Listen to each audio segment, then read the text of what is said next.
Having amazing terrain can absolutely transform your experience playing Warhammer 40k. Nobody wants to play on cardboard cutouts, broken pink hills, pieces of paper, when you have amazing 3D printed terrain from Terrainify at your disposal. This beautiful terrain comes fully built and painted in one of 22 different camo settings. You can also get it unpainted so you can make it your own hobby project, as well as just the printed STL files, so that way you can print them at home yourself.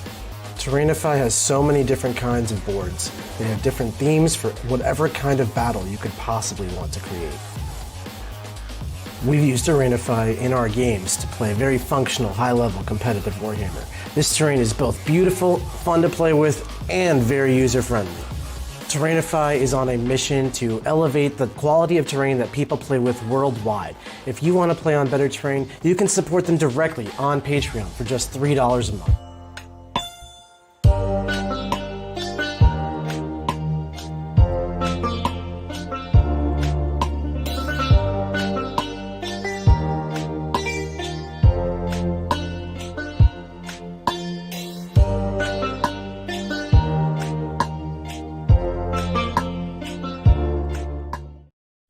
What's up, everyone? Welcome to another Thursday Fix My List, our weekly YouTube show. Yeah, so where we take lists and then we fix them. Yes, we fix them on a Thursday, and that's the things I know. Yeah, that's what I know. Yeah, it's all I know.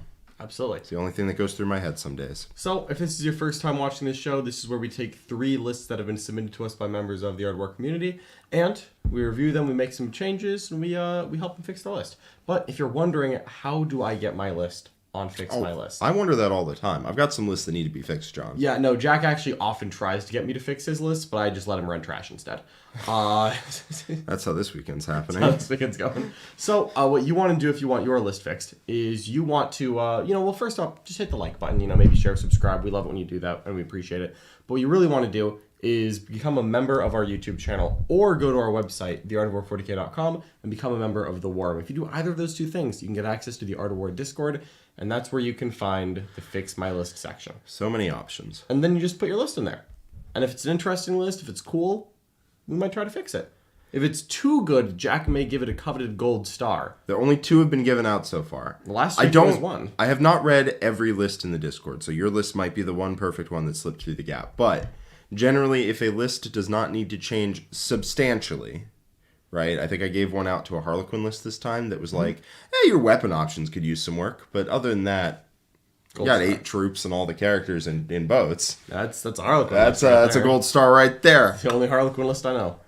So if your list is too good to put on stream, I will give it a gold star. There you go. Well, for now, we're ready to review a list, right? That's right. All right, we got Scott Ketcham with the Triumph of St. Catherine. Let me pull up his notes on that one. Ooh, I'm excited for this. Oh, yeah. Do you want me to read this list off while you get those notes? Go for it. All right, so we've got a Bloody Rose Arxbone with attachment with a little agent auxiliary on the side. And this is Morven Val, Stern and Kaigano, the Triumph of St. Catherine, every named character but Celestine. Then we've got a good canonist. Which feels disrespectful. No, she's the worst of them. No, she's not. I genuinely think so. Maybe I don't know. I still love her from like 2 years ago. Me too, buddy. Me too. But you've got this canonist with a Blessed Blade, Word of the Emperor, Blazing Ire. That's all right stuff. 2 Battle Sister squads, 2 squads of 5 Sacrosants with halberds, 8, 5, and 5 Repentia, 2 Crusaders. Then we've got a Dogmata, Repentia Superior, Hospitaller with Litanies of Faith, Indomitable Belief, a Rhino, and then 8, 8, 5 Zephyrim, and 1 squad of 5 Retributors with Max Maltas. Finally, just a 2-strong Acolyte unit, just being the cheapest possible idiot you could throw in an Ox slot. All right, that checks out. That sounds right when you mention it like that. That's what I want. Yeah, Stern and Kaiganel should be 120. The list is legal. As you can see, it has an extra 5 points floating for reasons of Stern and Kaiganel being 120 points. Oh, yeah, that's fair. Yes. So, looking at this, let's go over... Yeah, what does Scott Ketcham have to say to us? A lot of things. Excellent. A lot. Okay. All right, boys, hear me out. Below you'll find a list with the Triumph. Note, I largely play on GW US Open terrain, which is very important. Solid. Secondaries will almost always be banners, Leap of Faith, and Defend the Shrine. Occasionally drop banners for a kill secondary.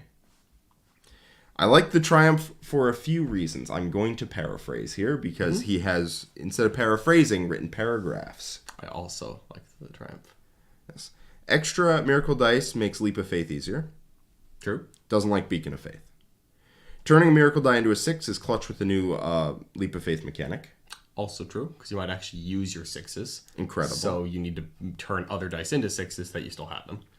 It makes charging into my castle even less appealing than typical Bloody Rose stuff. Repentia with set to defend as well as +1 to hit from Triumph. Hit on 2s, rerolling 1s to hit and wound. Just stunningly about the same as hitting on 3s rerolling with exploding 6s.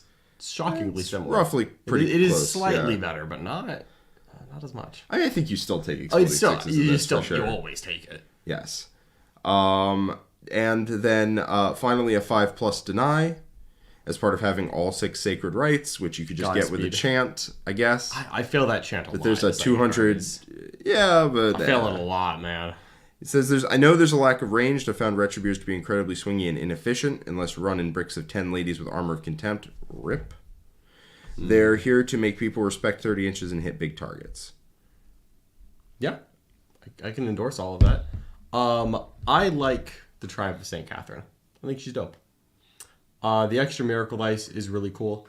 Would she give one every battle round? She just gives +1 per battle round, not turn, unfortunately. It's pretty good, It is though. a little expensive, but also there's because, that. I don't know. I'm the 200 points is not nothing. Listen, this lot of list, something. we're not cutting the Triumph. Absolutely not. No, Triumph is the absolutely not. Should you? I'll leave that up to, future historians. But will we? No. Yeah, and I like that she can be hidden on the GW train though. Even though she's big. I mean, she's a character, so she'll get lookouts right anyway. What's her movement? Is it 6? Yeah, it's just 6. Can she walk like lengthwise through walls? No. Incredible. Her base is too big to actually walk through a wall, even if she's touching it. Hilarious. So she has to side on and crab walk through walls. Unfortunately, I think that the Triumph is literally at her worst on GW format because it's the one that lets her get base blocked. Yeah. She's infantry, so she can walk through walls. Technically. Yeah.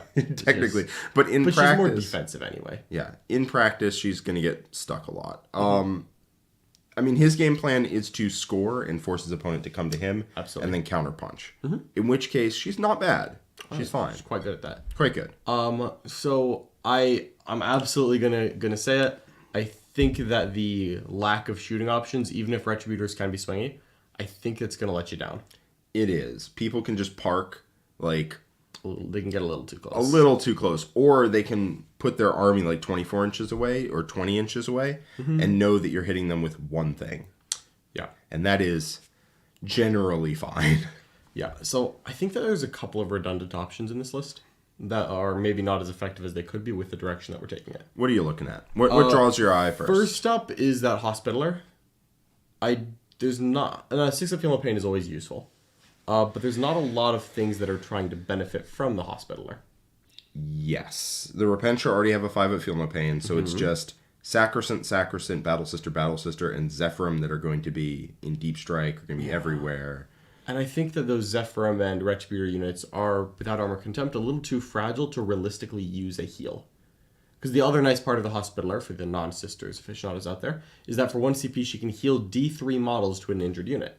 And that's awesome when you have large units. If you have a big brick of Battle Sisters or a big brick of Retributors, you can use the Hospitaller to, after you take casualties, res up some of the desired models. But I don't feel like there's a unit here that really wants to get healed and is realistically going to. Here's a question. Here's what I was thinking of as I was putting this list into the template. Was what if we put in units that want a Hospitaller? That's Such an option. as Sacrosancts. I do like Sacrosancts a lot. I think Sacrosancts are one of the better units because they have such a better save than a normal Battle Sister. Yeah, and they're not expensive. No. At all. Nope. 14 points a model. Yeah, 14 points a model. I like 10 girl bricks of Sacrosancts. I think they're great defensive pieces if you're looking to go that route. I could easily justify having 20 on the list. By the way, why does Leap of Faith still cap it at 12? I don't know why they bother. I just wanted to throw that one in there. Why? I guess if someone really wants to discard 3 6s, you think we should reward them with a 13? And also 2 4+. What is it? It's 3 points for a 6? 3 points for a 6, 2 points for a 4 or 5, 1 point for a not that. So 1 through 3 is 1 point. So 3 6s, 2 4 pluses, and a 1 through 3 gives you a 15? Well, that's 6, and you can only discard 5 throughout the game.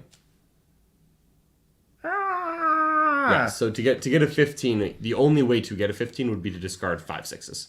Which you could with the Triumph. That's what I was thinking, right? Like the Triumph can literally sit there and get you a 15 if both players decide to sit. Yeah, well, if it didn't cap at 12.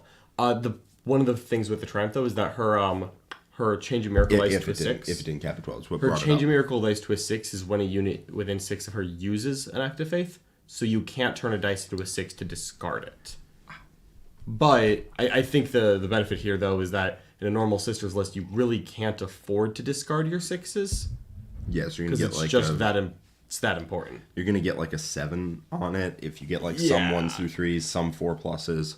But then with the Triumph, if you have a 6, you can just say whatever and toss it. It also doesn't feel as bad to toss your 4 pluses because you can always use your 1s, 2s, and 3s to turn into a 6 with the Triumph. I still want the Warlord trait of getting a miracle die that you can use for that character just for fishing. Just to have one more to burn. Just to have one more to burn, just to fish for that secondary in a closed board state where your opponent isn't coming forward and you aren't coming forward. Because at that point, you have to outscore them. Agreed. So we can add that because our current CP looks like it's starting at looks like we're spending 1, 2, 3. Looks like 3. We can probably fit that in somewhere. Yeah. I also like the Chaplet of Sacrifice on that Canoness. It's pretty gross because you can fight, die, fight again. It gives you reroll hits natively. Like, it's just a really good relic on that Canoness. Yeah, there's a lot of options for spending the CP. Yes. So let's take a look at the things we don't want in the list. I think that Stern and Kaiganel aren't adding much. I love Stern and Kaiganel. They're super badass, but you unfortunately run into a problem where they're about the same points as 8 Zephyr. And they don't do 8 Zephyr worth of heavy lifting. That I don't know is a pretty rough comparison. I don't know if you're familiar with Stern and Kaiganel. I know that they're more annoying than they should be to kill. They are 2 characters, so they're just, I don't know. Their offense is swingy at best. I know they don't get any Sisters rules. Yep. So they just like raw swing attacks at people and are like, wow, I hope you died to this. Yeah, they run around with rerolls to hit, no rerolls to wound. They can't use Miracle Ice. They're like -1 to hit and wound, but they're also not, a high toughness. They're durable. They're probably more durable to kill than 8 Zephyr. Yeah. Then occasionally you point a multi-melt at them, and then they're less durable to kill than 8 Zephyr. Kaiganel jumps in front like the... Yeah, it takes 8 damage on his 5 but feel no pain. It's great. Thwonk. I think Stern and Kaiganel unfortunately can get the cut. There is a role for them in a Sister's Army. I don't see them and the Triumph fitting. Because the biggest problem that I have here is that between Vol, Stern Kaiganel, and the Triumph of St. Catherine, we are spending a clean 500 points on named characters. Just on named characters. Yeah, which means that the HQ No, slot that's is hitting... that's 600, bro. Well, that's... With the Vol, Stern and Kaiganel, and Triumph. Well, that really is 600 points. Yeah, that's 700 when you get to the Canoness. 700 points of HQ slots. Morven Vol is amazing, and I do not wish to cut her. The Triumph of St. Catherine is the whole point here, and honestly, it's pretty cool, so I like the tech choice, so I want to keep it in. But, we can't spend 700 points on the HQ slot. I kept looking man, what did they get for cutting these Retributors? I'm like, wow, they got, I don't know, an extra 5 Sacrosanct? And I'm like, oh, wait, 700 points of HQs. That's where it came from. So, we have a comment here, right? Me Bothering You says, correct me if I'm wrong, but your opponent takes Assassinate 100% of the time with this list as is. That is awesome. If your opponent takes Assassinate, that means they have to come to you. They have to walk into Retributor. They have to walk into charge range. Otherwise they're getting a 0. Because it's not like Orcs where you're going to use all your characters, so they're probably going to get their Assassinate. And even in Orcs, you can still kind of backline your characters and just be like, oh, guess you have to walk into charge range now. In Sisters, you're not getting any of the characters as the Sisters opponent. You're not killing any of them until after you've killed the entire Sisters army. which means that actually having a lot of characters can be a benefit if your opponents pick Assassinate, because that forces them to make dumb decisions, which is something to think of when you take kill secondaries. Don't price yourself into running at your opponent. Yep. And the other side of that, of course, is that if you take Assassinate and then 3 passive secondaries, and you're like, aha, I outscore you from behind these GW walls, and then they have to run at you, you need to then have a plan for when they run at you. Yes. And that plan, I think, I hate to say it, I think it needs to involve more than 5 Retributors. Oh, don't worry. They also have 1 unit of 8 Repentia to hit hard, and then 2 units of Zephyrim. Yeah, but, like, what if, like, with no guns? I'm saying that, like, that's not enough. Yeah, it's not. So 1 unit of Repentia is fine. I think 3 units in guard meta is super not fine. 1 unit goes in the Rhino. I think the other ones are going to have some problems. I think it's fine, honestly. They're also very expensive. The I didn't. What are they? 18 apiece? 16. 16 apiece? Yeah. Yeah. 18 would be nice. I don't think that's such a bad thing. I mean, it takes a couple rounds of mortars to kill a Repentia squad, and you get a Miracle Ice. Call it a day. Does it take a couple rounds? Hits like on like 4 0 several ones, mortars, on 2s. not like several turns. Like one round of mortars doesn't kill a Repentia. One 3-man mortar team. Yeah, it takes multiple activations of mortars, which could probably be accomplished in one shooting phase pretty easily. Yeah, I think both squads of Repentia get gutted by mortars in one turn. Yeah, I assume that the 2 5s go in the Rhino and the 8 goes in reserve, and call it a day. That's fine. Mainly what I'm trying to clear up points for is, Tim has an excellent point before we get to the super chats. You can only kill characters after killing the rest of the army. Well, I only see 1,300 points of army here, so... Yeah, there's got to be a little more in between the characters and your opponent. That's a big thing. So, I want to free up points for Sacrosanct. I fully endorse that. I also want that. Yes. So, Stern and Kaiganol. Stern and Kaiganol, and so if we just drop Stern and Kaiganol, it's 120 points. Let's just put in, let's turn both of those 5 Sacrosancts into 10 Sacrosancts. Yeah. What's your opinion? I see everyone going with halberds. In Bloody Rose, I like the mace. I like one especially with Arm of Contempt gone. I just take one of each. It's what, 6, Strength 6, AP 4, damage 1 with the halberds, and Strength 5, AP 2, damage 2 with the maces? Yep. I don't know. I feel like maces are just better. This really depends on what you're hitting. In non-Bloody Rose, it's definitely the halberds, but yes. I mean, I'm fine with either. I usually do one of each just for the variety, just because sometimes the Strength 6 is awesome. There's a lot of T5 and 6 annoying things that I want to go bonk. I don't always have Repentia handy. I mean, I'm fine with either. If we end up keeping all of the Repentia, I also feel like we kind of have killing. I guess if we have a bunch of Repentia in the list as well, I think you could probably go multiple maces. Yeah, because there's plenty of AP for melee. So cutting the 10 Repentia, the 5/5 is actually 100 points. Because you also would at that point cut the Repentia superior, because the 8-man would go in a Rhino and can't receive the advance and charge. Okay, so you mean so that's at that point that's 200 points. Sorry, what did I say? Yeah, less than that. It's okay. Okay, I meant to say 200, but I don't know what I said. I hate cutting the Repentia superior, but I agree. I think it's something you do. What I actually want to do though is keep the 2/5 Repentia instead of the 8. So that it's more MSU stuff jumping out of Rhinos, and also so that it's multiple units to get me Miracle Ice. Yeah, I love Repentia. I think they're really, really good. But the reason you cut the superior in that case is because if you're hopping out of a Rhino, you can't use the Repentia superior buff. Yes. I think you would cut the 8 Repentia and the superior, keep the 2/5s to just be little Rhino hoppers. And just put them in the Rhino? Yeah. Yeah.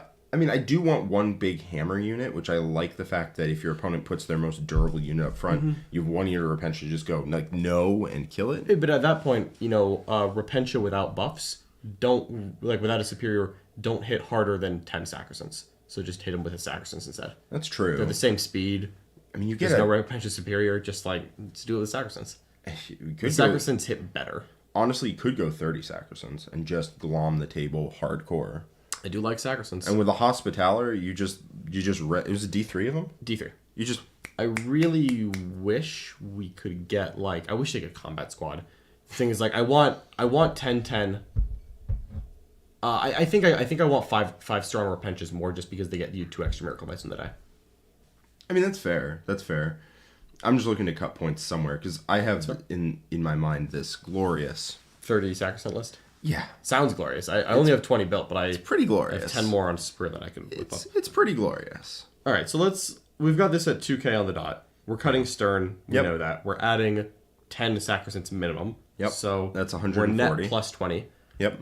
We agree that the Repentia Superior is going out in one way, shape, or form. I think we're moving somewhat out of max Repentia. I think like you could go like 885 or 888 Repentia and then you keep the Superior for sure. But I also don't think you need Repentia right now, where Sacrosancts are very cheap. I agree. Let's so now let's look at cutting so we've cut the Repentia Superior.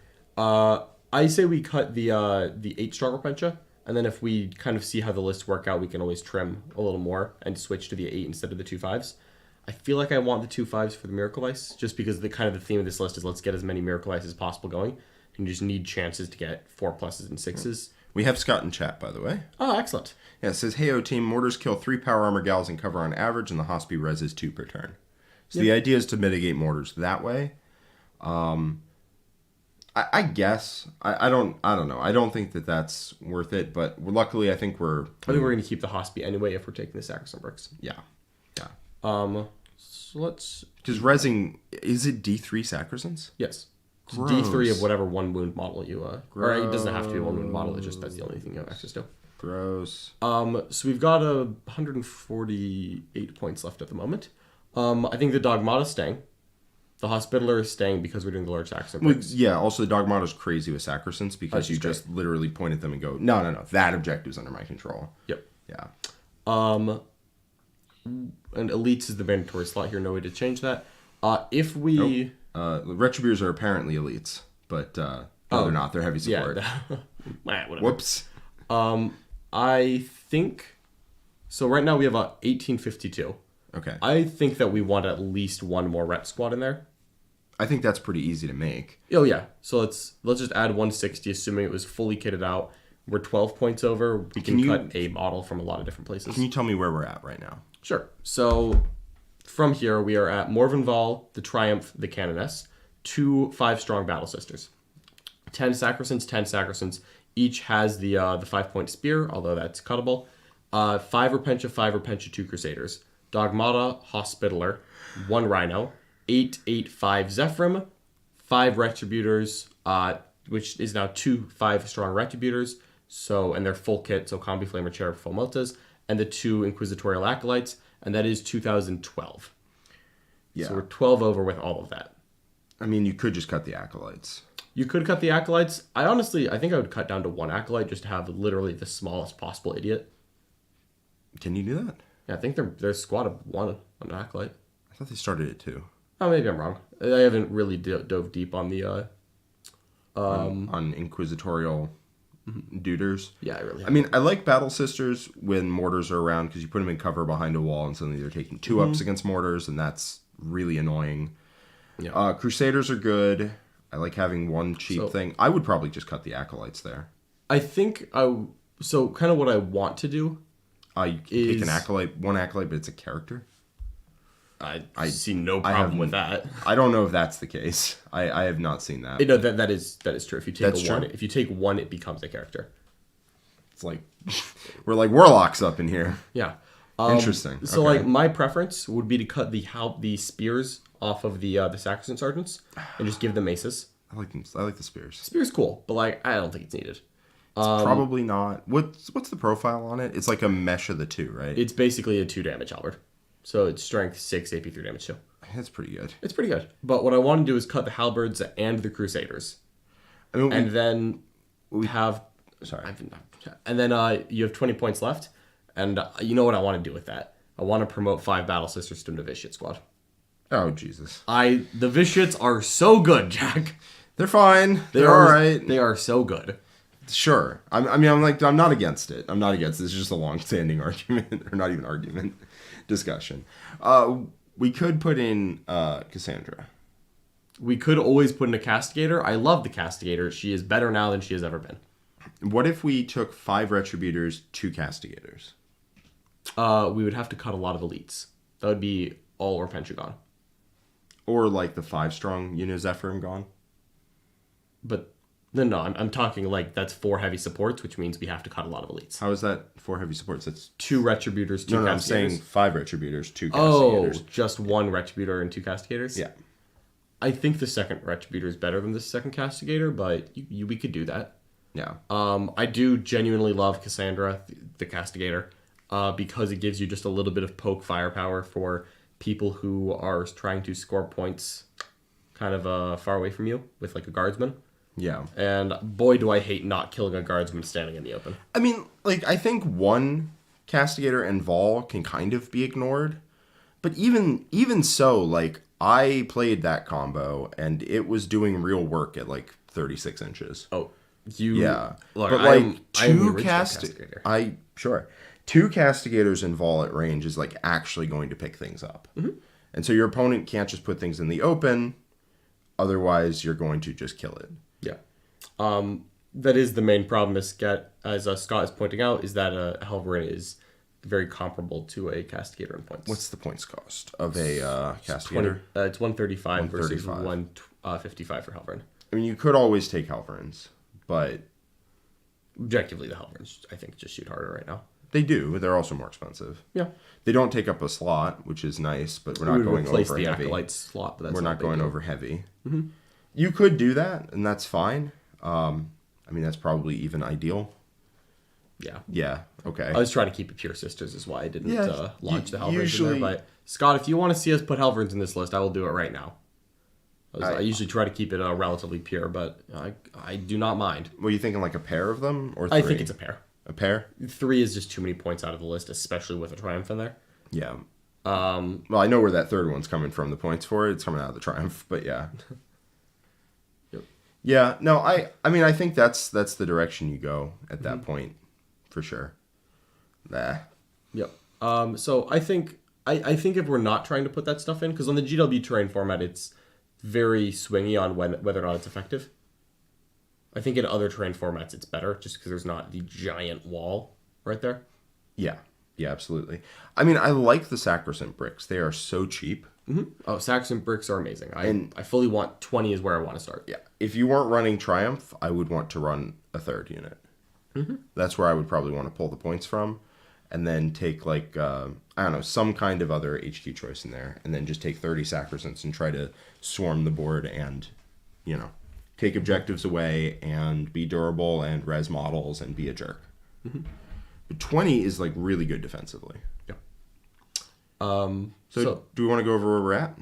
It hasn't changed since the last time we went over where we're at. Cool. Unless there was something you wanted to add before we do that. Nope. But I do want to put Casket of Sacrifice or Chaplet. Chaplet of Sacrifice, Yeah, thank you, on the Canon S. I'm always good at that. Yeah. So I think really the question is, you do you, fellas, is what Scott says. So what do we think? Are we keeping it Helverins or are we... I mean, I think ideally it's Helverins. Okay, so let's write this with Helverins then. Let's start with 3 and then cut if we need it. Okay, so we're keeping Vol in. Right, of course. Is if we're keeping Retributors, Vol stays in. There is a universe where we cut the Retributors I think we just rely on Hunters of Beast Helverins for our, and just for our have damage output. Yeah. just have Hunters. At that point, I hate to say it, I don't know if you need Vol. You're killing me here. Well, if you don't have any guns to give her buffs to, she does lose some value. She's obviously still amazing, and she makes the Sacrosancts monsters in combat. Are you cutting Vol? Like you? No, I'm not cutting the Retributors. I'm keeping Vol and the Retributors, but if you cut the Rets... I don't want... I think you keep Vol either way. She's like the anchor to a board position. Like, she's just miserable to try to deal with. You know how much I love Mommy Vol. I know exactly how much. I love her so much that I would keep Retributors in. Well, you could just keep her in and not keep the Retributors. Okay. Well, you know, let's see what you got here. So, 280. The Triumph and the Candace is plus 300. We've got 2 troops. That's right. Zephyrim need rerolls, my guy. Come on. Yeah, Zephyrim can take 3 rolls. So let's just put 1 Battle Sister in, because I can already tell that these points are going to be tight. We're going to be a little over, yeah. Let's put 3 Helverins in, and we're going to see if we need to cut from there. Yes. So that's 465. Okay, now let's hit the elites. All right. We're at 280 for 2 bricks of Sacrosancts. Yep. Who don't have their spear, but they have whatever weapon they want. Can we take 30 Sacrosancts and just no Repentia? Done. There you go. 15, All right. 20. We need the Dogmata and the Hospitaler, so that's 115. For sure. We need at least one Rhino. I'll see if 2 fits, but there's at least one. And now we don't have any fast attacks yet, so let's put in 2 Zephyrim at 8 strongs, and then a Zephyrim at 5. And we are 20-30 without any... I think it's pretty easy. You cut the 5 Zephyrim and you put in 2 Crusaders. I was actually thinking we just trim one of the Zephyrim a little. I mean, we're a little low on trash. Mm-hmm. So what I want is... Like, we have 1 squad of Battle Sisters and no small little nonsense units. Yeah. So I would like to have the Crusaders in there if possible. Okay. So... we don't have any slots for Crusaders. Or Death Cults. I know we can make elites the slots. Yeah, we make elites. So let's cut the 5 strong Zephyrim, and we're at 1955. Honestly, we can put 2 squads of Crusaders in there. 44. Plus 22, 1, 2. That would fit 1999. Yeah. So the list that fits 1999 exactly is Vol Triumph Canoness, 5 Battle Sisters, 30 Sacrosants, 2 units of 2 Crusaders, Dogmata, Hospitaller, Rhino, 2 units of 8 Zephyrim, and 3 Hunters of Beast Helverins. That's true. That sounds really good to me. Like, that sounds really good to me. My Reds in there. I know. Reds. Even after they horribly whiffed against Harlequins. That doesn't mean I don't want them. I mean, fair enough. If you want to put Retributors in there, you can. It's not too difficult. You just cut a Hunters of Beast Helverin and put it in. But I honestly... I was going to keep the 3 Hunters and also put the Reds in. I was going to cut the Triumph. But... Well, sure. Sure. I actually don't think you go Valorous Heart with this list. Sacrosans are really good in Valorous Heart. They are, but they also hit really hard in Bloody Rose. They do. Up to you, though. I am a fan of Valorous Heart for what it's worth. I actually plan to run Valorous Heart the next time I put Sisters on the board. Fair enough. 30 sacks definitely does, in my mind, want to be Valorous Heart. But you could run as Bloody Rose, and you're still going to be pretty good. Yeah. I would run that list. That list sounds awesome. Mm-hmm. Yeah. All right. Okay. Well, we fixed your list, Scott. You're welcome. We kept the Triumph and the Canoness. And the 10 Sacrosants. We did it, Scott. We saved the list. We did it. You can also go to the previous one that had 2 units of 5 Retributors and more of a smattering of combat units instead of like instead a brick. of Helverins.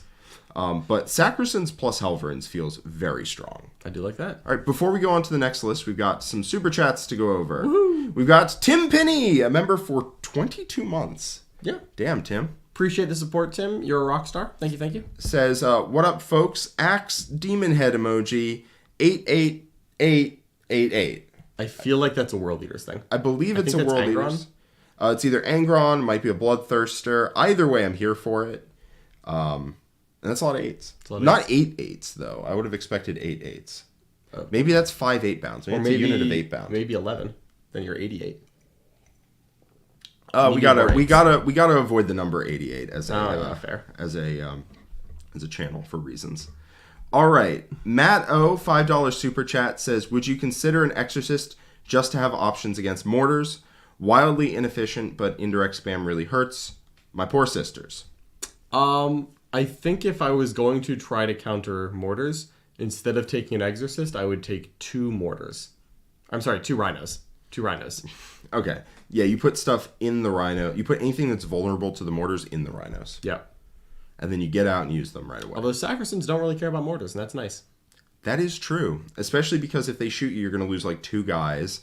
And then the Hospitaller goes and brings them back onto objectives or gives you a bunch of extra movement. And that's great. That would be pretty beautiful. Love that. You just tell your opponent, just so you know, I get a bunch of extra movement off this. And they're going to be like, is it worth it? I don't know. Ooh, that's a toughie right there. All right. We've got Ranimal75. Welcome to the War Room Tier Silver. Welcome.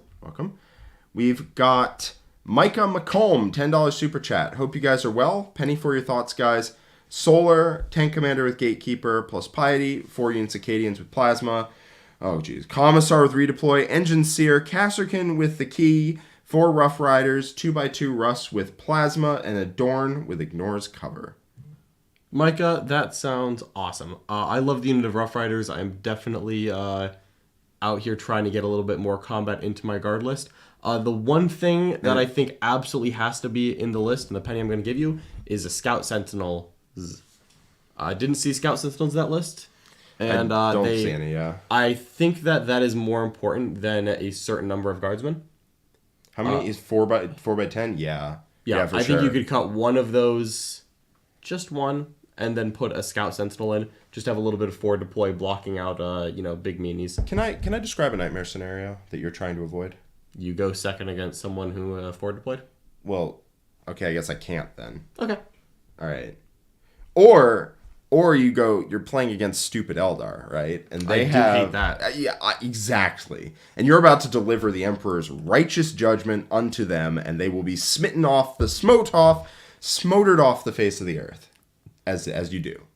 Except they go first, and they have Shroud Runners. And these Shroud Runners move 16 inches at the start of the game, and then another 16 inches in their movement phase, and then they see all of your infantry, and they kill all of your infantry, and then they tag your tanks. That is not a game you're winning. Nope. It sounds absolutely terrible. Well, you know what you can do about that? Scout Sentinels. Scoot Sentinels. Please. You just put them in the midboard so that things that pregame move They're can't also like do it. the coolest objective. Honestly, they're the coolest thing in a guard list. They were very annoying in the game with They're Zinch demons. They're genuinely my favorite unit in the Guard Codex. Is just, I mean, kind of the combination of that kit, armored and Scout Sentinels. I just don't have enough Sentinels to run both at a time. I think you like armored a little more, but Scout feel necessary in the list. Armored lets you do cooler things. Yeah, I want both, but the first one has to be Scout. It does. You have to block those pregame moves. You really do. I honestly want two. Like, what you don't want to have happen is Votann bikes. 9 Votann bikes go first, move 12 inches, move 12 inches, and just shoot all of your infantry to death. It can't be that. Yeah. Yep. So, all right. Also, the list is 2x3 mortars, which, I just figured it was written into the list, but... There we go. All right, well, let's hit this next one. All right. We've got Shell with Irani Surtur Regulates. How weird. Now, no, not even 9 Pioneers. 12. Which one's that? Plus toughness. Cool. Yeah. All right. So, got a Brokir Forge Master with Master Armor, which is the good warlord trait. Got Guild Affiliate on the Grimnir, Interface Echo, and Fortify. That's good. We've got High Call with the good stuff, a long list, Grudge's End, and Rampart Crest. Unfortunately, can't take Teleport Crest because you want the Rampart Crest to buff the rest of your list. We've got 10 Hearthkin Warriors with, like, every upgrade possible. We've got 9 Hearthguard with Disintegrators, Concussion Gauntlets, and Warp Strike. We've got 6 Pioneers, 3 Pioneers, 3 Pioneers with all the good stuff. We've got 2 Sagittars with the autocannons, 1 Sagittar with the missiles, and we've got 5 Thunderkin with Graviton Blast Cannons. Quick question. Yes. Do Thunderkin take up extra slots in transports? Because I see 3 transports. Yeah, and I believe that they do. And 1 unit that can be split across 2 transports. But I will tell you what, I will find out for you. Marvelous. And I like Sagittars on their own merits, so it's not impossible to have more, Sagittars than guys in them. But I just wanted to check that before I have an opinion. All right. So I have some comments. And I have a $5 Shell. super chat from Shell. Oh, which is more important? Just the super chat. Oh, do that one first. Okay. And that's no, hold on. Ayo! That's me. Shell, glad you're in the chat. Glad to have you. And Shell also said, hello, good gentlemen, and glory to the Emperor, the Chaos Gods, the greater good, delete where appropriate. +1 toughness is one of my favorite sub-faction traits, and I would love to make it work with this list. Feel free to suggest any units or changes, and if you saw the last list, you know that we will. Yeah, 300s of Beast Talvarins, and then you ally into Votann. But I would like to keep it on the Irani Surtur Regulates, because toughness 7 bikes and Hearthguard make me smile. And That's then fair. gives the list. Hate that. Says, I wish to understand Short King power. Love it. Let me pull up Votann real fast. The chat has already confirmed Thunderkin do not get Sagittar. Fantastic. Thank you, chat. Okay. So I was pretty sure they couldn't, but, good. Always good to make sure. Okay, so I just want to find out what Guild Affiliate does. But what's your first thought on this list? Because I know mine. First thought is that if you're gonna be Uranai, I feel like you want land fort. Like, why do +1 toughness? Like, you take +1 toughness because you like being tough. But then why not take the toughest guy there? Why not be more tougher? That is true. Even More at least toughest. 1 land fort, just because want it's one. miserable to deal with. Yeah, T9 land fort is the point where the math stops being fun. like there might legitimately just be a list that is too boring to recommend, but might just be, what if I took maximum Sagittar, maximum land fort, and I just said, you're not dealing with this. It sounds bad. I don't want that. Too boring to recommend. Yeah, we're not going that crazy. Guild affiliate gives OBSEC, and if you're already OBSEC, you count as double. That's dope. Here's the thing: you don't. I mean, it's worth taking for 1 CP for sure. Mm-hmm. You don't have a lot of stuff, and that's even talking about Votann. Yeah, this list is extremely low on points. I actually was mentally trying to do the math to see if this was actually 1750 or something, and Jack had forgotten to put a land fort in. But this does look like it's about 2K. No, it is 2K somehow. Yeah, I thought you were wrong, and then I caught the 405 on the end of that Hearthguard unit, and I was like, oh. Yeah, those Hearthguard are expensive, my dude. They're very expensive. So one of the other things I'm looking at here is that that's a 9-man, not even a 10-man. +1 toughness is awesome because you can get it from a spell from the Grimnir, and then that stacks with the +1 toughness from the Uranai sort of regulates. And so you can get something like T7, Pioneers, or Hearthguard. You can't do both at the same time. And I feel like this list wants one unit to be tough. And between Thunderkin, Pioneers, and Hearthguard, I feel like there are 3 units that want that spell. And there's not enough stuff in this list to feed out 1 a turn. No, there just isn't. And your opponent will still kill whatever's toughness 7. It doesn't make it immortal. It just means it's hard to deal with en masse. So I think I want that Hearthguard to be like a 5-man. I honestly don't really want the Hearthguard at all. I like the threat of the teleport. But, you know what I found when playing against Hearthguard? I don't. But you can tell me. No, I don't know. Oh, you don't know? Yeah, you asked me if I knew. Let me inform you. I said no. Let me inform you. It's that I just disrespect the teleport, and then they come in and they do way less damage than they should, and I'm like, I'll have that, thank you. Or I just leave. You can literally let the Hearthguard shoot you if it's a 5-man, and it's, fine. It's not a big deal. That's sad. Especially not if you're not in a mirror, and so it's all AP 0 and 1, and if you're in cover, it's just like, wow, that's doing no damage. So, how much more than a Sagittar is a land fort? It's a lot. I know it's not insignificant. It's more than double. Yeah.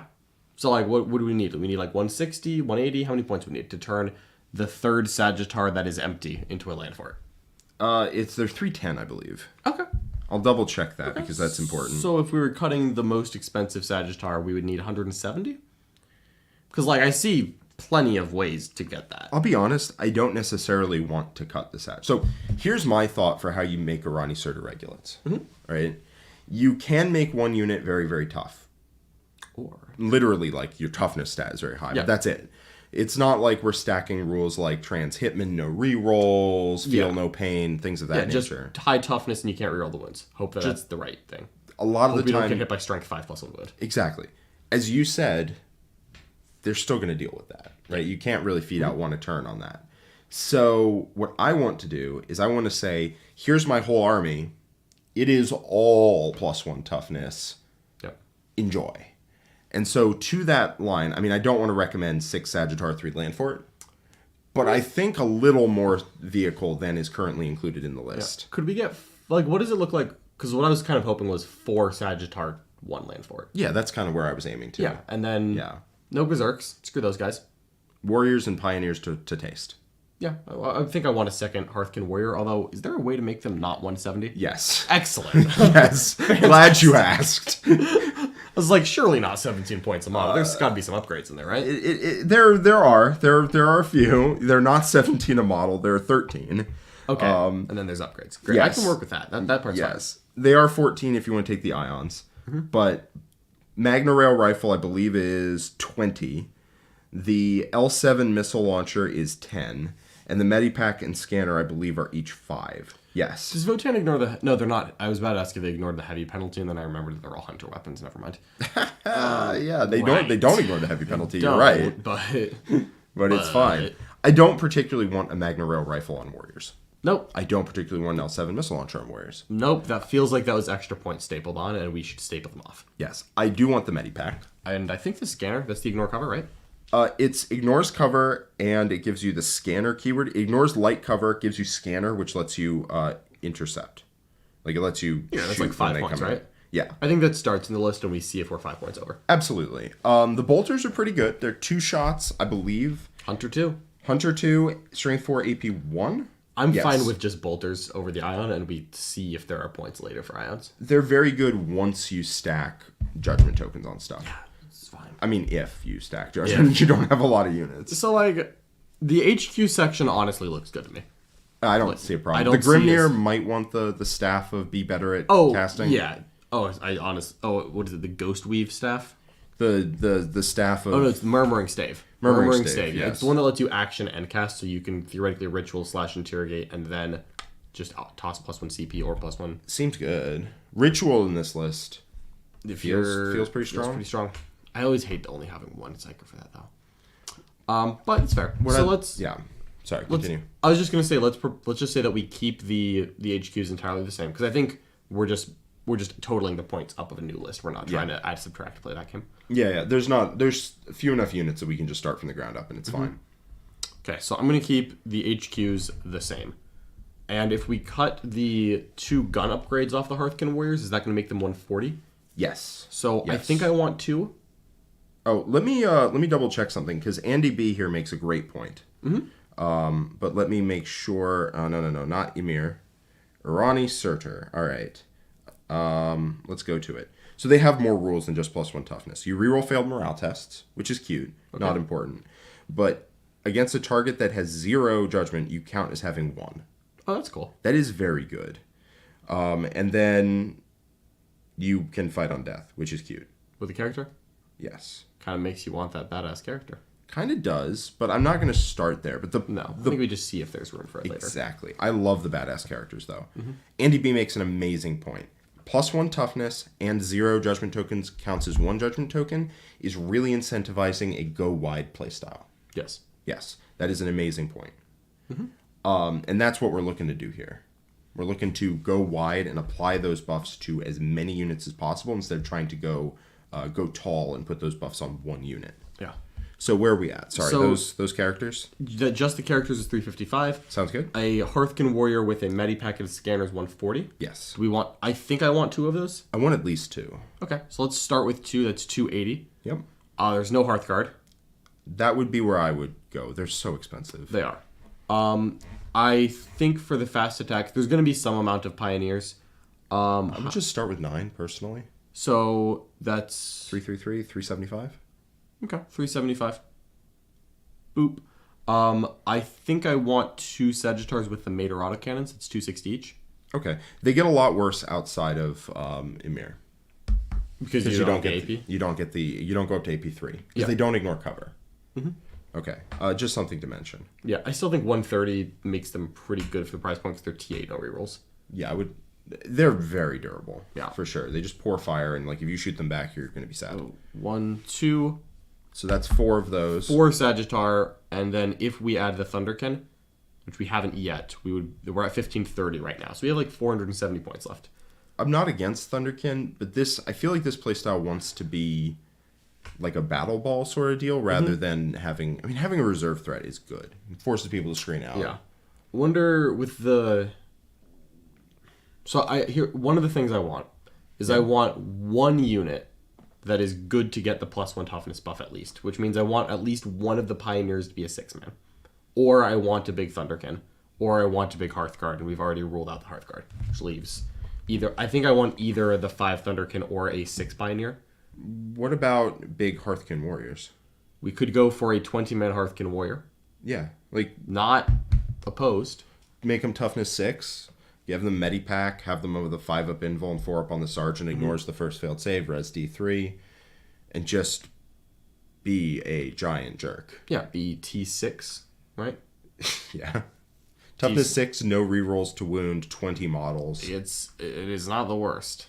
That sounds like impossible to deal with, I'll be 100 with you. Yeah, I want at least 1 unit, though, that's trying to get that +1 toughness. It could be a big Hearthkin Warrior. I'm not opposed to that at all. Yeah. I'm a big fan of the Hearthkin Warriors. If we wanted to, that would be 270, because we would buy it all the little cheap upgrades. Yeah, you definitely buy it. You could buy the comms array, you probably don't. You definitely buy the scanner, you definitely buy the Medipack. You could buy them the Ion Blasters, which is one shot at 18 at 5 minus 2/2 for an extra point of model. But honestly, you'd probably just stay with bolters, give them rerolls to hit, and just pour on firepower. Yeah. Like 40 shots out of that is actually legitimate. So that unit is only going to cost us 260 if we just, or 270 if we just do 13 points a model at a meta pack and a scanner. Yeah. And I don't think you need to go past that. What does the comms do? It means you're always in range of the call. Yes. For 5 points, I don't hate that, and it gives you I don't know if it gives you an aura. I think it gives you the aura turn off stratagem, but you have to be within 12 of the enemy to turn off the aura. That sounds right. Yeah. So I don't think we need to add that now, but we could look at it. You can give them, if you're planning to give them rerolls and stuff, you can staple weapons onto them. Yep. And then it's probably fine because your opponent's not going to dig the weapons out. At that point, I still kind of want more Hearthkin Warriors. Like, I think a Hearthkin Warrior Battle Ball is pretty good. Yeah, so I just added that. You just added a 20-man? So we're at 40 Hearthkin Warriors, Ooh, I 10, like that. 10, 20, Yeah. with 4 Sagittars to split amongst. We still have 1,800 points left. And now... Or 200? Sorry, we're at 1,800 points. We have 200 points left. In my mind, I see 2 options.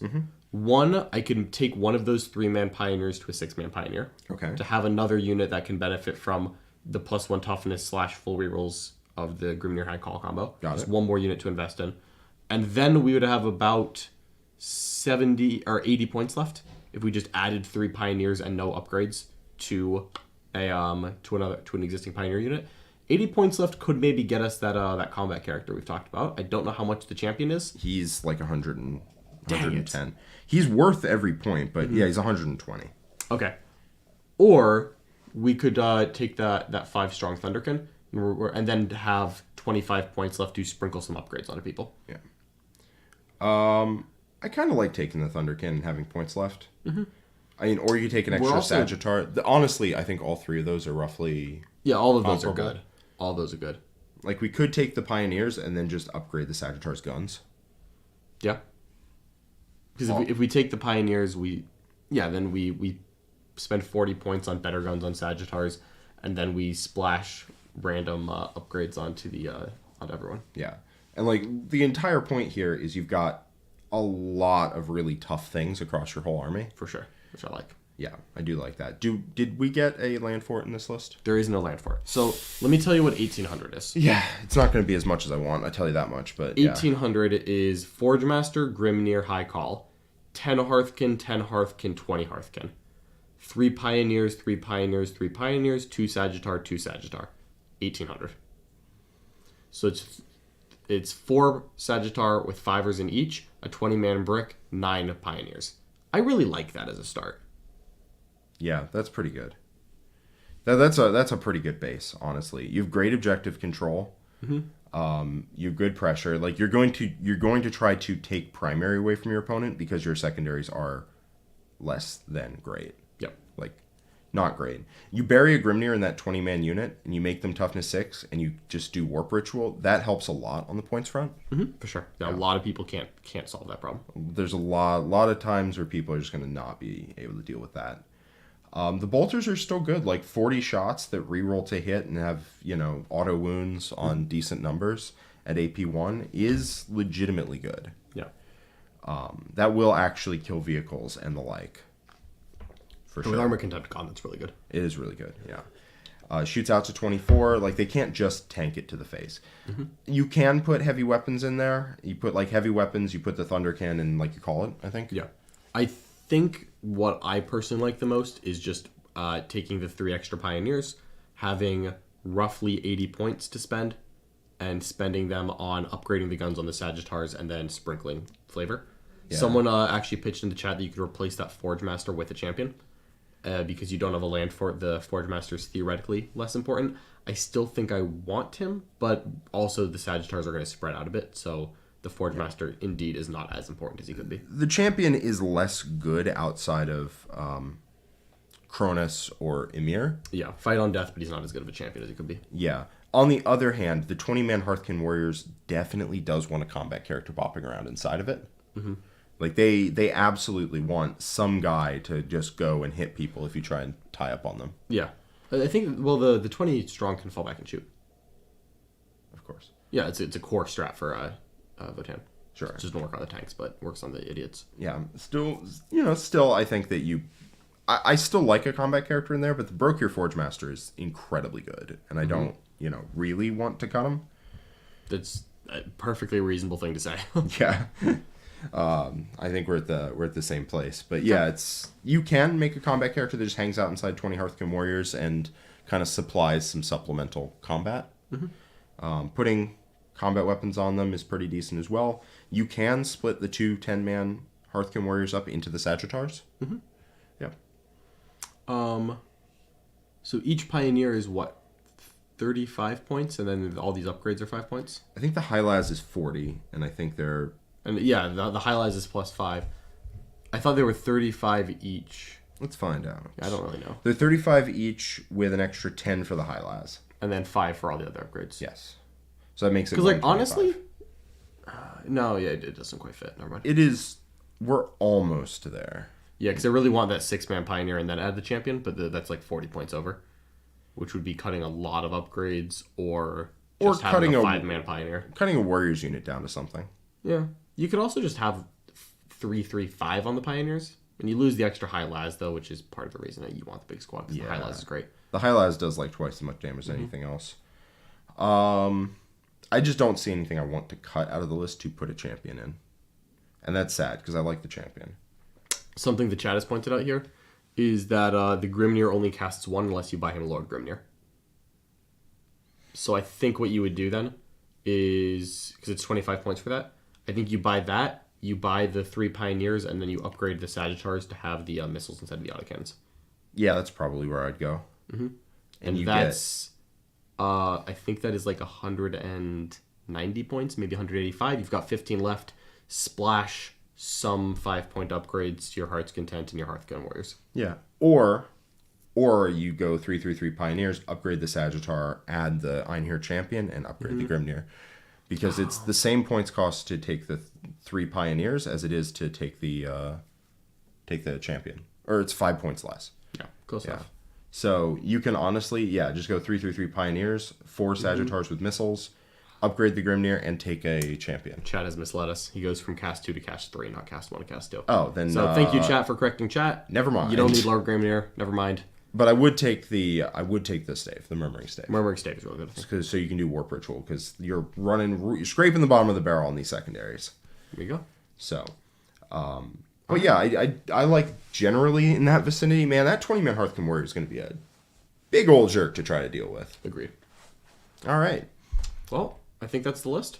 Yeah, we got absolutely. one more to do. We do. Let's hit it. We've got Nella Samoht, Alpha Legion. I am actually unreasonably excited for this because I have suggestions to make. Oh, but let's go through this first.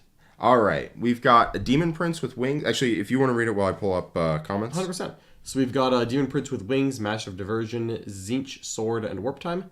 Master of Diversion is, I believe, the Alpha Legion redeploy, but we can confirm that. The Dark Apostle has Covert Control, Illusory Supplications, and is Slanesh. Then you've got a Master Possession with the Liber Hereticus, Slanesh, Mutated Invigoration, Pact of Flesh, and of course this is going to be buffing Terminators. 3 10-strong cultists, just little idiot cultist squads, but 3 of them. A 10-man Chaos Terminator with the Black Rune, a Chain Fist, 3 Power Fists, 2 Combi Meltas, a Combi Plasma, and the rest looks to just be a Cursed Weapons and Bolters. 5 Chosen that have Slanesh, an Icon, and 5 Bolt Guns. 3 squads of 5 Raptors, 2 squads of 5 Warp Talons. We have a lot of fast attack boys running around. A lot of fast attack boys. And then 3 solo Obliterators in Alpha Legion. Yep. Oh, we should cover super chats before we move on with this. Not too many. We've got Red Rum with a €5 super chat. Says, in Arcs of Omen, how does the strongest and most competitive list look like for Ultramarines, and what secondaries you take for the most scoring? But all right, Ultramarines are amazing. I think you go for a vehicle leaning but still semi-balanced list, where I think you want to have 3 Invictors, maybe 2 Gladiator Reapers, a couple of Landspeeder Tornadoes, and then a decent splash of the good infantry. I think you go Successors, and you still end up taking a squad of Vanguard Veterans or 2, as well as things like Eradicators. Guilliman actually has place in this list. He's not mandatory, but he's nice. But what you're really looking at is a list that is going to be able to take We March from a Crag or Banners. You'll kind of have that choice. You're always good at Oath as an Ultramarines player, and then you take Codex Warfare. because your army is awesome at Codex Warfare because Ultramarines are a Devastator Doctrine chapter. Even though they don't get anything for being in it, you still do it. And you just really rely on that redeploy and the amount of rerolls you get to get an army that is devastatingly shooty if it goes first, because you have Invictors on the line and then you redeploy guns on the line and you just hammer people for an early alpha strike. And if you go second, you're a great scoring army because you still have all those guns and you are going second for at the moment. You either max out the moment because your opponent is tabled, or you max out the moment because you're going second, and you have a lot of solo land speeders and trash to throw out. It's the Custodes way. It's the Custodes way. You're either going second and have good secondaries, you're going first, and your opponent's too dead to do anything about it. You choose your play style the second you're done rolling off a first turn. Yes. All right. DPZ has a $5 superset. Says, John, saw your list for Cherokee and the 3 Reapers in your Iron Hands list. Why are you so high on the Reaper? Just large amount of shots it puts out? I do love the Gladiator Reaper. It's great. One of the reasons I'm so high on the Reaper is that Cherokee made a number of rulings against me on list construction, and my list had to get cut down to exactly 1850, and I had a 3rd Gladiator on the shelf. And I was like, screw it, easy button. And at that point, you definitely don't put the Lancer in at that point. You definitely don't put the Lancer in at that point. So what I mean by that is that Cherokee Open ruled that the character Contemptor cannot go in a character slot. Which makes no sense. Which it's a ruling that was made. It's not what we had been playing with because WTC had ruled the opposite direction. But I decided to clarify and was punished for my forethought. And then they also ruled that I cannot combat squad into 2 different transports, which meant that my elite slot was just full and there wasn't a way to realistically grow it because I was going to take a larger scout unit and put it in 2 storms, but I can't do that either. So I was just like, I can't really grow my elites and I don't want to cut any heavy supports. So I just cut down to 1850 because I initially had 1 more Vanguard veteran unit in there. Yeah. I suspect you're going to like the Triple Reaper quite a lot. Mm-hmm. They are very good. Oh, yeah. For sure the best Gladiator. Two Gladiator Reapers has felt great in the practice games. I haven't played a game with this exact list, but I've played close enough to it that I'm pretty sure a 3rd Reaper isn't going to make me sad. No, 3rd Reaper is going to make me sad. Good. With my 40 pink cars. Everybody getting shots. So weird. Look, I got dice enough for everybody. Uh-huh. All right, so let's let me read off the comments. Not too many. So, looking to take the Alpha Legion secondary behind enemy lines in Warp Ritual as go-to secondary picks. The list is close to what I've tried before. I'm just trying to see if it's worth it, really. All right. Okay. Here's some. So let's talk the secondary plan with Alpha Legion. Yes. Because the Alpha Legion secondary, Jack, I'm gonna need you to read it to me. Oh boy. Because it's awesome, I think. Infiltrate and Subvert. Yes. This one might have actually been changed in Arcs. It was changed in Arcs. Do you want me to grab the Arcs book? I'm pulling it up. Perfect. Okay. So just take 1 second. No problem. Alpha Legion. While Jack's looking that up, I believe for anyone who's unsure, the Alpha Legion trait is that you're -1 to hit from I think 12 inches away, and might be 18, and you can fall back and charge. I've already just pulled off that page. I'm sorry. Let's see. Logan super chat $2 and said, I'll double it if John pops another button. Oh, Jesus Christ, you're already 3 buttons deep. I can go deeper. Okay, buddy. At some point, this has got to go on our OnlyFans, but that's... I'm sorry, I meant... yeah, so each time a ranged attack targets a unit with this trait, if the attacker is more than 12 inches away, -1 to hit. And then if their wounds characteristic 10 or more, they must be 18 inches away. They're eligible to perform an action or declare a charge in a turn in which they fell back. Excellent. And then, real quick, let's read that secondary. If you select the objective, Alpha Legion infantry units can do the following action. 1 Alpha Legion infantry unit, excluding characters, from your army can start to perform this action at the end of your movement phase, if it is wholly within 6 inches of your opponent's deployment zone. The action is completed at the end of your turn, as long as they are still within 6 of your opponent's deployment zone. If completed, if the unit that performed the action is within range of an objective marker, roll a d6 to see if that objective marker has been subverted. If that unit was a cultist unit, on a 5+, it is, on a 4+, otherwise. Enemy units can never control objective markers that have been subverted by your army and can never perform actions while they're in range of objective markers that have been subverted.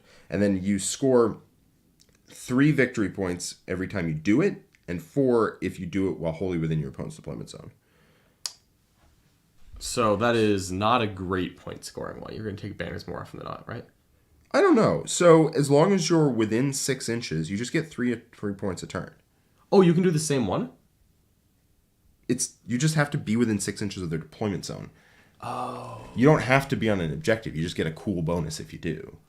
Oh, I suddenly understand now. Yes. Okay, so anyways, I have an idea here. Yes. And it involves the new World Leaders Codex. I think you take Khorne Berserkers in Alpha Legion. Because with their icon, if they get shot, they complete any action they're doing immediately. Well, this action completes at the end of your turn. Oh, it's into the turn now? Yeah. What? Yeah. Oh, wow. I thought it was command phase. Yeah. Oh, never mind. You don't need to do that. It completes end of turn? Yes. Oh, that's actually really good. Yes, it is actually really good, John. Oh. Yes.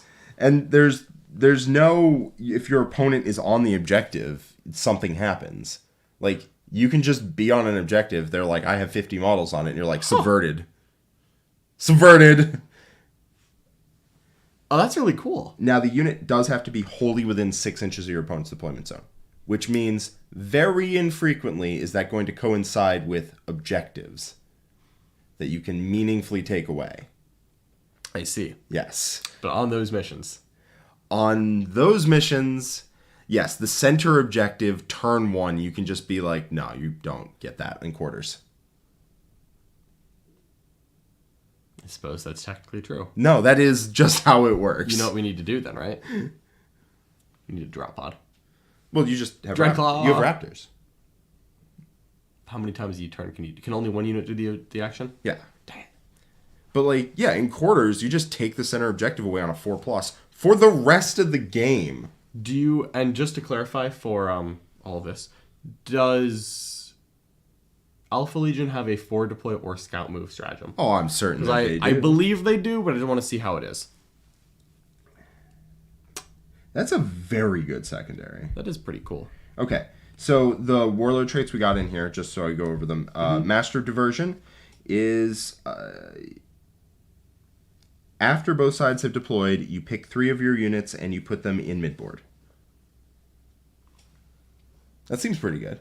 Okay. So after both sides are deployed, you go, these 3 units, before you roll for first turn, these 3 units going 9 inches away from your opponent's. Wait, when does it happen? After both sides have deployed in the resolve pre-battle ability steps of the mission you're playing. Select up to 3 Alpha Legion units from your army that are wholly within your deployment zone. That's after the first turn roll. Is it? Yeah, resolve pre-battle abilities is after the first turn roll. It's the same as every other redeploy. Okay. Yeah. I thought this was like the No, Blood Axis only one. Blood Axes. Oh, God bless Blood Axes. They literally FAQ'd everyone besides Blood Axes to be like, oh no, we meant for this to be after the first roll. Because they put like a generic FAQ that's like, oh yeah, resolve pre-battle abilities, this is after the roll.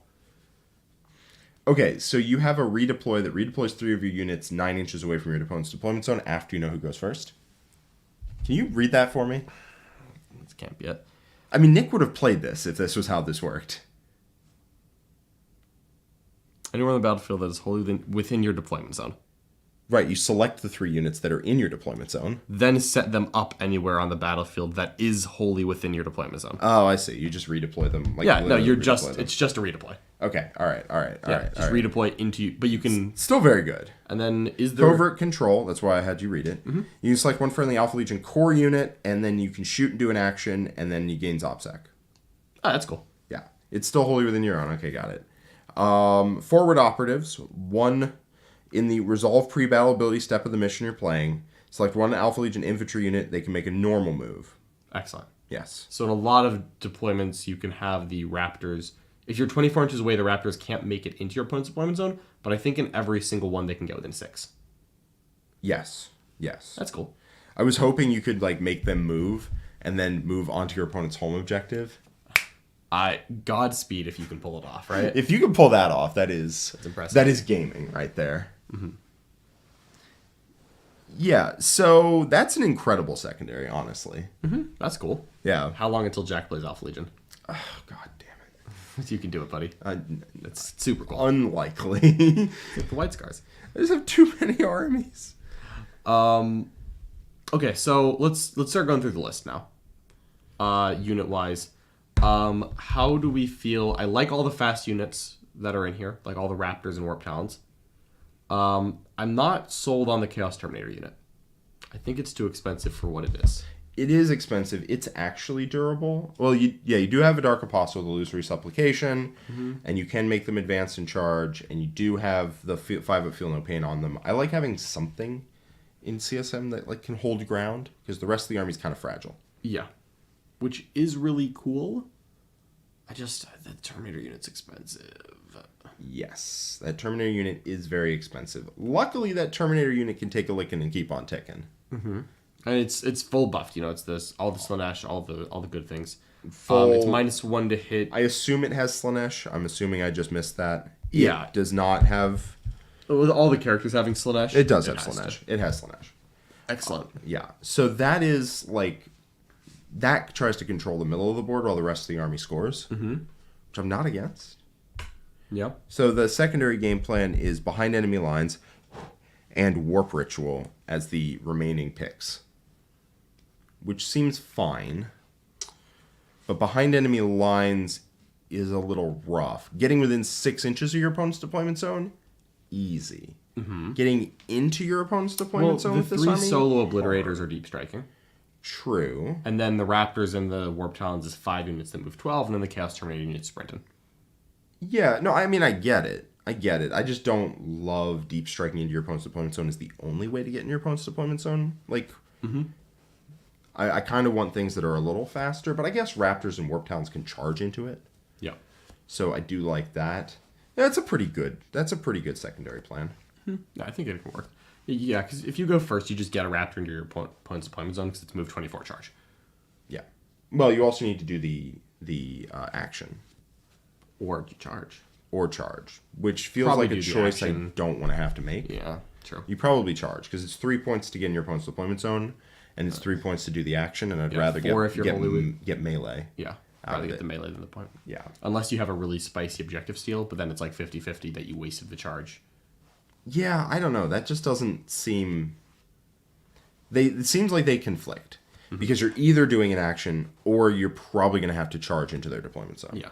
I think my fear here is that this list doesn't look like it's terribly hard-hitting in combat or shooting.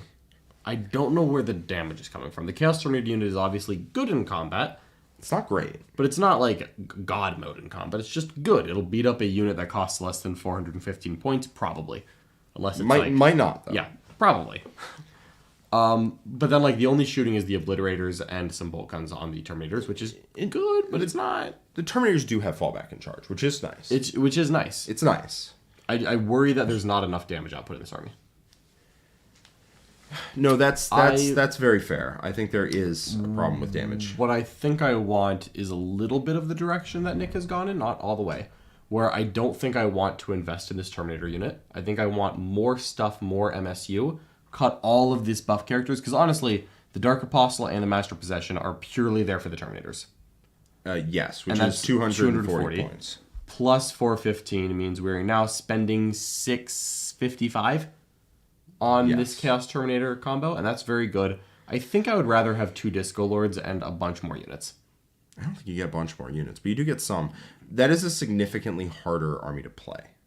True. Because it relies on character protecting and hiding units and threatening, so your opponent can't push you away by character protecting, like a Disco Lord, and then having that Disco Lord go kill something. That's true. They also don't hit nearly as hard in Alpha Legion.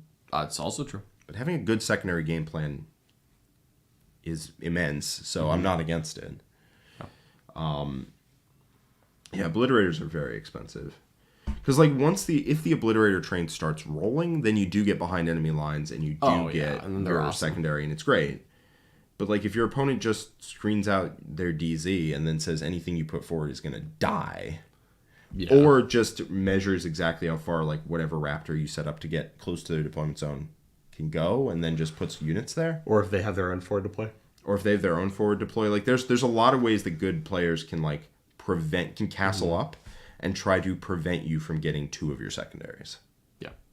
And the Oblits are awesome, but 90 points each is something. Yeah. And you'll probably get the action a couple times, and you'll probably get behind enemy lines once or twice or something, even if your opponent's castling. If you're going for it, you can get it more than that, I think. It's just how much are you losing in the process. Yeah. Because you are then standing your army in front of the opponents, and now we don't have any durability. But if we have the durability, I think we are a little light on the damage. Because I really worry that once you find an opponent who doesn't care if you charge them with 5 Raptors or Warp Talons on turn 1. Yeah, and those people definitely exist. Yeah, those people. Yeah, I mean, there's armies that are just like, all right, bet. Like, Orcs literally runs this army over, I think. That would be terrifying, yeah. Yeah, that matchup is horrific. Because you just get forced back so far that you're no longer getting behind enemy lines. You are no longer getting... Yeah, they can't take any of those secondaries. Yeah. I agree. Custodes also. There's a lot of armies that just go, no, I don't respect your damage at all. I think even a Knight army would just deploy on the line and say, all right, which Raptor unit's charging me? And then Knights and Chaos Knights both yeah, deploy Chaos on the line. Knights Don't care. I think Iron Hands also just deploy on the line. probably would, yeah. Guard too? Not. I have Scout Sentinel, so it's a little bit of cheating, but yeah. Yeah. That's... Is there any forward deploy that Chaos Space Marines can take? No. So there's no way to stop a Scout Sentinel from blocking. No. Right. You just I think it's like 2 Scout Sentinels because you can kind of go to the side and then go over. Sure. But like, nothing stops 2 Scout Sentinels from doing it? No. Fascinating. Yeah. It's a good game plan though. Like, how do we make it work? I think you need a little bit of shoot. So like, yeah. I think the problem is that Chaos Space Marines don't want to build for behind enemy lines unless they are full sending. And this list doesn't... Like, I don't want to full send as Alpha Legion. Yeah. Alpha Legion's really good at getting 1 or 2 things into a spot, but it's not just, I'm deploying the whole army in the line and rumbling at you. That's not what they're doing. Yeah. I mean... What does that pregame move go on? Is it on core? Is it infantry? Is it anything? I'm not going to suggest a Lord of Skulls, I promise, although the thought crossed my mind. Infantry. I was actually thinking Rhino, but fair enough. Infantry. Okay. Yeah. It's just a normal move. It's not a normal move of X. You can use it twice. Okay. Yeah. Twice in strike force, so 2 CP. Yeah. So you have to start at 4 if you're... I mean, I do like the Chaos Terminators starting 6 inch or 5 inches up the board. Yeah, that's actually kind of cool. That is kind of cool. I want to keep the terms. Okay. I need something that... Because the main way people... There's 2 ways people try and stop you from getting your 2 secondaries. Behind enemy lines and the action. Mm-hmm. One is by castling up and attempting to move block you and attempting to just keep you out physically. And the other one is running straight at you and saying, nothing lives within 12 inches of my DZ, and so it's going to be fine. Is there anything that you can... Oh, God. Sorry, I'm just trying to figure out how to make this work. Yeah, I want Chaos Terminators. I really want the Chaos Terminators to work. Also, can we please get a second Chain Fist in here? Yeah, I mean, sure, we can find 5 points if we need to. I mean, over a Power Fist. It's just a better Power Fist. Yeah, is there anything besides behind enemy lines we can take? Like, not banners, because it can flex. Yeah, banners, the action category is locked. We're taking something from the action category in every game, either banners or subvert. Warp Ritual feels necessary. Take a Psychic. Now it's hope for a kill, because I think I would rather take a kill than behind enemy lines, honest to God. Yeah, for sure. Those are your options. That's yeah, it. This Chaos Space Marine just doesn't feel like it's built for this unless it is doing a full rush. Yeah, no. You could take Engage. Yeah. Get 2 points a turn on it fairly easily. Honestly, what I don't hate is taking something like that and taking a small Demon's Patrol with like a cute character that turns off OBSEC combined with the fact that the Dark Apostle hands out OBSEC. And then you also have like a couple of Nurgling squads to just be for deploy existing screens. And then you have less cultists. I can see that. Yeah. Like, I'm not trying to go, like, heavy on the investment with demons, but just like a... The Bilepiper plus... Yeah, Bilepiper, 2 squads of Nurglings. Honestly, even just 1 would be fine. Just to block... Nurglings are fast attacks. Oh, yeah, you would need... So you need a 1 pink horror unit. 1 pink... Pink horrors are so good at just being like... I put this out in the middle. Oh, it didn't die to shooting. Cool. My objective. Yeah, 1 pink horror unit, 1 or 2 Nurglings, a Bilepiper. Yep. Or you do a caster so that you have another Warp Ritual backup guy. Yeah.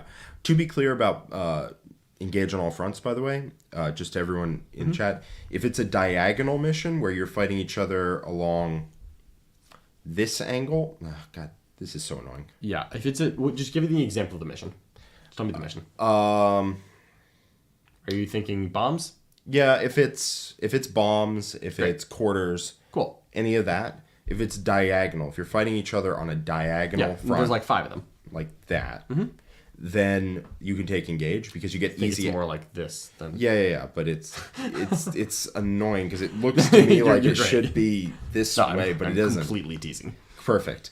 On that, you take engage because you get easy access to the 2 quarters next to the one you And deploy you can in. probably get that to be a 10, and every time you get in your opponent's side of the board, you get 3, which is about the same as you were getting for behind. But you're not priced into running into your opponent's deployment zone. Yep. On the more, that one's easy, or this one, you do not want that because it forces you to hand your opponent units. Yeah. So in order to get even any amount of points. All right. So on those, you don't want to engage on all fronts. Yeah. I think I want the Demon Patrol, though. I think it's cheap. Yeah, I can see that totally. And like, there's already some points here that I'm like, I'm not that invested in. Like the 2 cultists. If you cut 2 cultists, that's 100 points. How much is Sloppy Bop Pepper? It's like 70. I think it's like 100. Ugh. Fine. We're taking the Slash Herald now, and she's doing Warp Ritual. Like, done. Absolutely not spending 100 points on that. I'm sorry, I'm just not. Like, The whole premise here was like cut some cultists and only need to cut a little bit more, and that's... It turns out it's a little bit more than that. Like Sloppity Bile Piper, let's find out. He is 85. All right. Well, how much is that Slash Herald? Because she's like I 55 think or something. 70. 70? Yeah, the characters are expensive. No, the Chaos Demons book is not well designed. It's just strong. Yeah. Okay. Nurglings are no longer troops, is my memory. They are troops. Oh, they're actually. troops? Yeah, no, now that you mention it. They are troops, they're just not OBSEC. Do they fill mandatory slots? I believe so. Oh, that's easy then. Yeah, Transweaver 70. Yes. Can you check that? Like, no, they are troops because in Disciples of Be'lakor they get. Yeah, no, they're definitely troops. I Okay. just forgot. Never mind. Sorry about Yeah. Yeah, they're 60 that. points. Troops, but don't fill mandatory slots, is what the chat says. Yeah, So, this unit cannot be selected to fill a compulsory battlefield. cool. rule So slot. 1 pink, 1 Nurgling, and a character. At this point, I think this is costing too much. It is. It's, right. it's not solving the problem of what if somebody pushes you, because if somebody pushes you, all of those are not doing anything. Mm-hmm. Like, literally not a single point you spent there is going to do anything. Yep. A phase cap thirster would be interesting. Phase Cap Thirster is literally always interesting. Phase Cap Thirster and 10 pinks, does that fit in power level wise? Yeah, it probably does. It's only 2 units. You can also just make like warp talents like a 6-man or something. Yeah, 6-man raptors all over the place. It'll work. Yeah. Is that what you want? You want a Phase Thirster? I don't know. The Master Possession's already a Warp Locust, right? He is for Slanesh. You could take Shalaxi Hellbane. Just drop her down, charge into combat, and be like, I'm -1 to hit, -1 to wound. really good in combat, which is where people are rushing you. It sure is, isn't it? Oh, jeez. You want something to push your opponent back. Yeah. This could be a list that wants Abaddon. Can you get Abaddon in this? You can, I just don't think you want to. Plus 50 points and you don't have a Black Legion detachment anymore, so he doesn't get any of his advance and charge. Yes. On the other hand, you just need space to score, and Abaddon creates a hell of a lot of space. Slow Abaddon takes up some space. I don't see how we're getting 350 points in this list other than by cutting the Terminators. Spoiler alert on the phase cap thirster, he is also 350 points. I feel like if we're trying to put a big, push off button, I think you're cutting the Terminators no matter how we're doing that, right? I think the Ablitz we're taking a heavy look at those Ablitz. It's 270. It's not nothing. 270 for 3 homies. But then you're literally like, aha, don't come close to me, by the way, I have 0 guns. And they're like, are 0 guns. It's not 0. It's not a ton of shooting, but it's not 0. There is no army that respects 3 obliterators as shooting. Like, oh my god, I better not expose my units. They have, checks notes, 3 solo obliterators. Man, it's pretty good. All right, so let's look at the goals here. Yeah. We're looking for a list that can score psychic secondaries, do actions. Yeah. And this list, I think, is trying to scatter across the board and score a lot of points, and then defend its objective to score primary. Yes. So, yeah, it's looking to score the Alpha Legion secondary, and then it's looking to have a good secondary game plan to go along with that, and then it's looking to win games off that. And to do that, you need to build in 2 other secondaries. Warp Ritual is pretty easy. And then after that, it gets a little more difficult.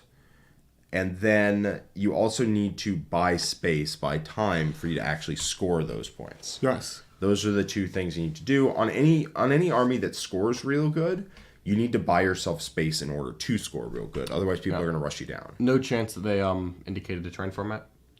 I did not. They don't really play one thing.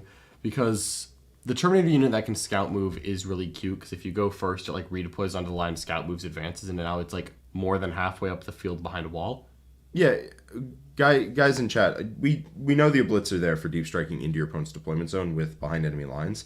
I just don't love that game plan generally. They're annoying to screen, but they're not impossible to screen. And then after that is if they are screened out, they're like a not great shooting platform. Yeah. Yeah.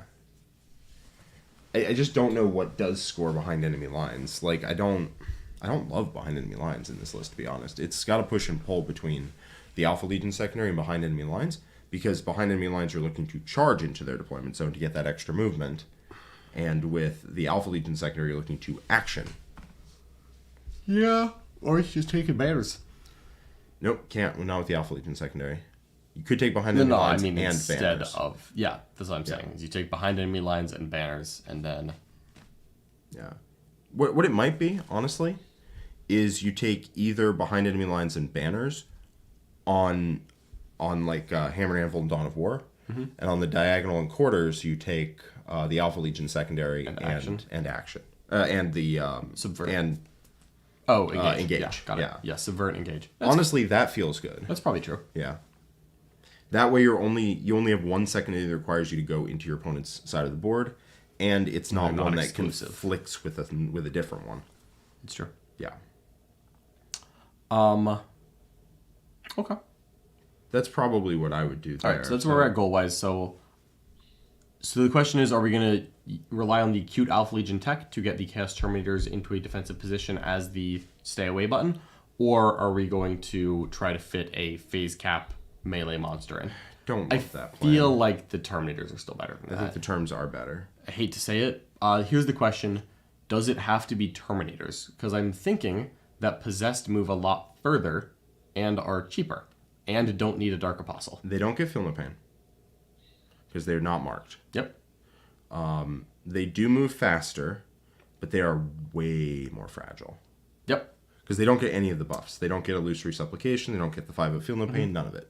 Yep. So they're just T5, 3-up, 5-up. I think the Master Possession just gives them a 4-up emblem.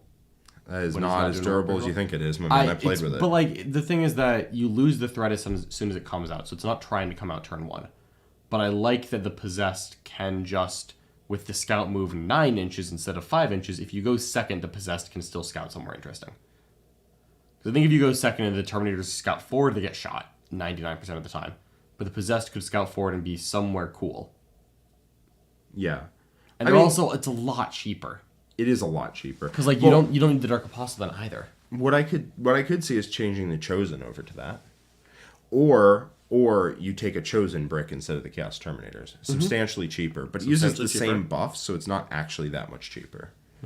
Because it might be 100 points cheaper, but you're using the same buffing characters, so you might as well just upgrade your Chaos Term to Chaos Terms. It's like 100 points to not get the Combi Bolter and 2-up save or the Sprinkling special weapons, but you still can buy Sprinkled special weapons, so it's not a big deal. Yeah. In the chat, guys, annoying to screen is not impossible to screen. And a single model is probably going to get you behind enemy lines if you have a lot of guns. Because then your opponent doesn't want to screen them out and you can deep strike into their deployment zone. But this list does not have a lot of guns, which means your opponent will be in the open just screening their DZ out. Yep. My thought is that you just need the stay away button. I think it's okay for it to be possessed because you save so many points and then you get more stuff. And I think the problem is that I don't have enough stuff to play the full MSU game while trying to tell people not to come to a certain spot. I think 10 possessed without having to spend it for the Dark Boss. Like, how much is it possessed? 28. So we save 135 off the Terminators, and then we save 115 off the Dark Apostle. And now we're looking at 250 points to spend on something else. Yep. I think that has to be. I could. What does that look like to you? Like points wise. Where are we at? Okay, so we're at 2K starting. Honestly, you could go 20 Terminators and give one the Black Rune as a 10-man and then 2 5-mans. They're so expensive. The Terminators? What? You said 20 Terminators? 20 possessed. Sorry. Oh, God, My okay. brain is escaping my body. No problem with that. When you said 20 Terminators, I'm like, Jack, what's going to be left? No. 20 possessed. My brain is leaving my body as we speak. All right, so we take this list, we're 2,000. Minus 415. Minus 115. We've got the Apostle and the Terminators. Let's now add the possessed. This is 280. Yep. We have 250 points left, as discussed. That's a 10-man unit of possessed. We just added a 10-man unit of possessed. We already have fast attack as our choice. Can we cut one obliterator pretty easily? Yeah. I mean, I'm not against including a blitz. I'm not against it. Mm-hmm. But I don't think you need 3. Yeah, if we cut one of them, we are now at 1660. 340 points could get us that Demon Patrol. And we now have a lot more stuff and casters. So what's the whole list as? You get Demon Prince. Demon Prince, right now, this is 1660. Right. Demon Prince, Master Possession. Got it. 30 Cultists. 10 Possessed, 5 Chosen, 5/5/5 Raptors, 5/5 Warp Talons, a Blit. We have 340. 340. I want more beef in the list, honestly. Like something tough? Yeah, I do. I mean, I could see taking more. If you have the Master Possession and you're casting the +1 and you're planning on the +1 invuln, because you have Possessed at this point, you could take Possessed and Obliterators and just have 4 invulns. Yeah, or you could take some Demon Engines. Because Warp Talons, Obliterators. Yeah, that's actually I like that direction. Because Warp Talons, Obliterators, Possessed, and Demon Engines all benefit from the +1 invuln. Yeah. We will need... I mean, you don't need all these troops. So I was thinking, right, we will need the Raptors to be core, but I don't think you need all of the Raptors.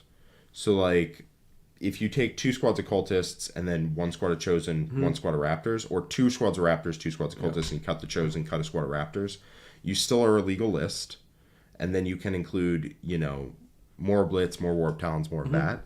And that does help push people back. Yeah. As the chat mentioned, I'm cutting that 5 Chosen to be 5 Possessed. Yes. Done. Save 10 points. We do want Venom Crawlers. How much is Venom Crawler? 105. I'm going to say 2 of those. Yeah. 210. They're so cheap.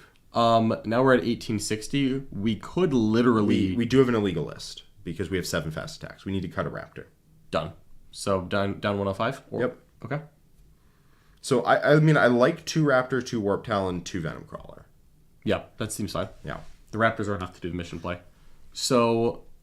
And then also, we have to cut a squad of Cultists at that point for legality reasons. Cut a squad of Cultists? Yes, we only have 2 core units at this point. Oh, fair. Yeah, I'm fine with that. Which is totally fine. Totally fine with that. Yeah. 20 is enough to secure your backfield when everything else starts going forward. How many Blitz we got in this? Currently 2. So what we are at 1705. Demon Prince, Master Possession, 10 Cultists, 10 Possessed, 5 Possessed, 1 at the Black Rune, 5/5 Raptors, 5/5 Talons, Venom Crawler, a Blit. So we have a lot of units that benefit from that +1 invuln spell. We do. We have a lot. I would definitely put another 5-man Possessed in there. Okay, that's another. So we're at 20 Possessed. That's 140. We have 155 left.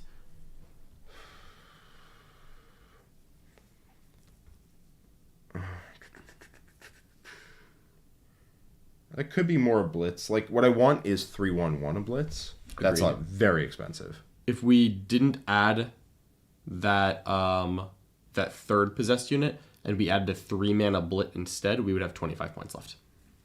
So, Which is enough to turn a Cultist into a Curse Cultist or something. We could do that, yeah. What I mean is not 3/1, 3/1/1. Like a unit of 3, a unit of 1, a unit of 1. Agreed. That's what I just did. So I have 5 Obliterators now. 3/1/1. What did you cut for that? The 3rd Possessed unit that you added. That entire Possessed is 140, and you get... Because we were at 2 Obliterators. Yeah, but we had 155 points left. I see. And Yeah. then you cut that. And, and now we have 25 points left. Okay.